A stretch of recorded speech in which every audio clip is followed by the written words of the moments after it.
ನನ್ನ ಹೆಸರು ಚರ್ವಿತಾ ಪಿ. ನಾನು 3ನೇ ತರಗತಿ ಓದುತ್ತಿದ್ದೇನೆ. ಸಂಕ್ರಾಂತಿ ಪದ್ಯ. ಈ ಪದ್ಯವನ್ನು ಬರೆದ ಕವಿ ಎಸ್ ವೆಂಕಟೇಶ ಮೂರ್ತಿ. ಹಬ್ಬ ಬಂತು ಹಬ್ಬ ಬಂತು ಹಬ್ಬ ಬಂತು ಹಬ್ಬ, ಅಂತೂ ಇಂತೂ ತಂದೆ ತಂತು ಕಂತೆ ಕಂತೆ ಕಬ್ಬ. ಗರಿಮುರಿ ಜಲತಾರಿ ಲಂಗ ಹಾಕಿಕೊಂಡು, ಗಿಲಿಗಿಲಿ ಕಾಲ ಗೆಜ್ಜೆ ದನಿ ಮಾಡಿಕೊಂಡು, ಏಳು ಬೆಲ್ಲ ಸಕ್ಕರೆ ಅಚ್ಚು ಬಾಳೆಹಣ್ಣು ಬೆಲ್ಲ ಬೀರೋಕಂತ ಹೊರಟಿದ್ದಾಳೆ ತಂಗಿ ಕೇರಿಗೆಲ್ಲ. ಹೊರಟಿದ್ದಾಳೆ ಪುಟಾಣಿ ತಂಗಿ ತನ್ನ ಗೆಳತಿ ಜೋಡಿ. ರಂಗೇನ ಹಳ್ಳಿ ರಂಗೇನ ಗೊಂಬೆ ಕಣ್ಣು ತುಂಬ ನೋಡಿ. ಕೊಂಬನು ಹರಿದು ಬಣ್ಣವ ಬಳಿದು, ಎತ್ತು ಹಸು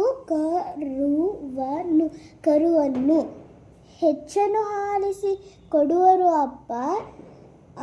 ಹಕ್ಕಿ ಬೆಲ್ಲ ಹಣ್ಣು ಮಕ್ಕಳನ್ನೆಲ್ಲ ಹಸೆಯಲ್ಲಿ ಕೂರಿಸಿ, ಎಳ್ಳು ಎಲಚಿ ಹಚ್ಚು. ಸುರಿಯುವಾಗ ಅಮ್ಮ ಅಜ್ಜಿ ಮಕ್ಕಳಿಗೆ ಅಚ್ಚುಮೆಚ್ಚು. Thank you.